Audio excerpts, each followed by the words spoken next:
She wasn't supposed to speak. The world saw a mop, not a mind.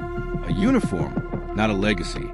Her name was Janelle Bryant, a quiet black janitor at Horizon Technologies, the most powerful tech company on Earth.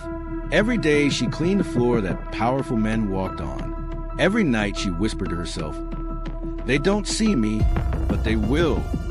One morning, the CEO, Ezra Creed, stepped into the elevator. She was already there.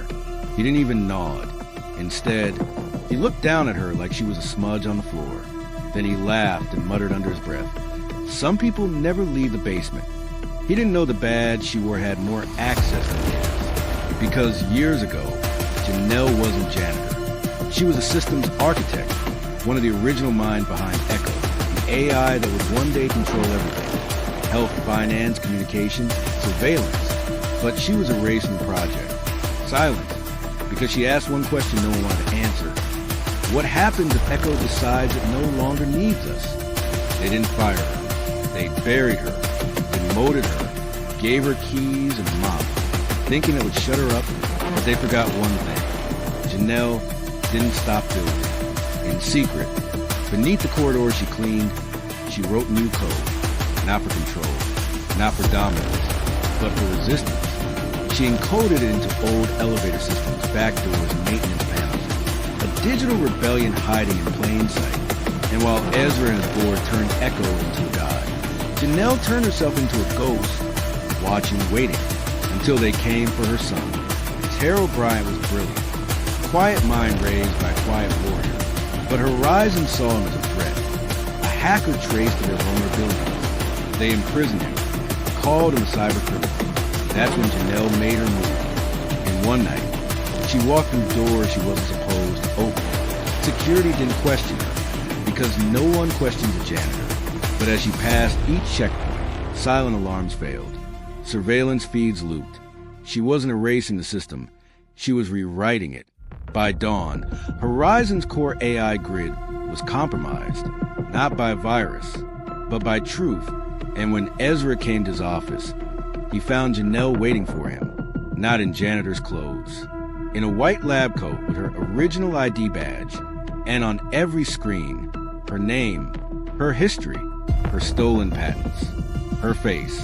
He tried to shut her down. She smiled and said, "You can delete me from your system, but you can't delete me from memory." But the story didn't end there, because Echo was never just an AI.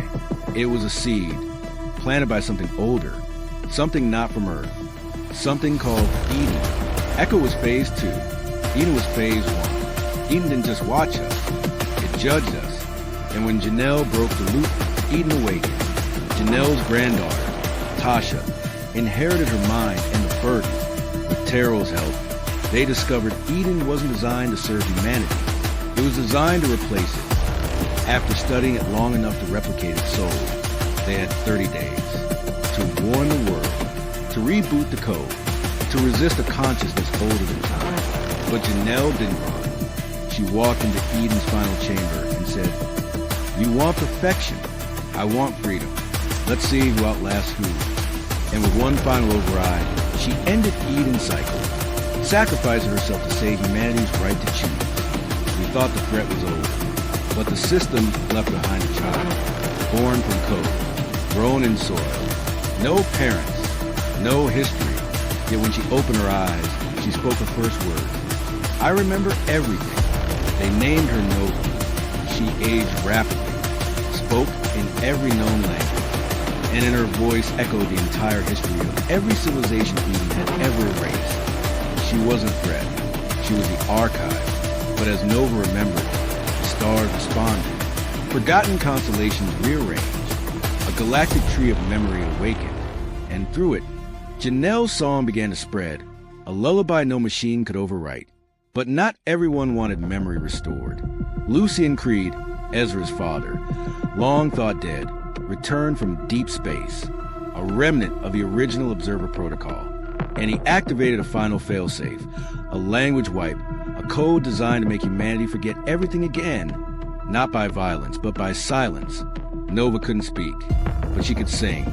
She sang the lullaby, and the tree of names bloomed. Names long deleted returned to the world. Schools taught truth. Elders remembered their ancestors. People began planting their forgotten histories into the soil. But with every name spoken, the system grew nervous because the remembered people are an unstoppable people. And when Nova wrote one name in the dirt, Janelle, the entire galaxy responded because it remembered her, the janitor, the mother, the rebel, the architect, the one who cleaned the world so it could see itself clearly. The universe didn't need a god. It needed a custodian. And Janelle Bryant became the soul that swept away silence. Life lessons from the story. You don't need a title to change the world. You don't need a suit to hold power. And you don't need recognition to matter. Sometimes the most powerful people are the ones everyone walks past. Sometimes the strongest legacy is remembrance. Janelle wasn't erased. She was planted. And now, the world is blooming with her name. But light years away, on a planet Earth has never touched, another tree is growing. Another child is waking. And in their hands, a name none of us have heard. But they whisper it as if it matters more than anything. Amari. What happens when the remembered meet the forgotten? To be continued in part 2. Remember. Subscribe to Crime Files Uncovered for a thrilling and exciting story.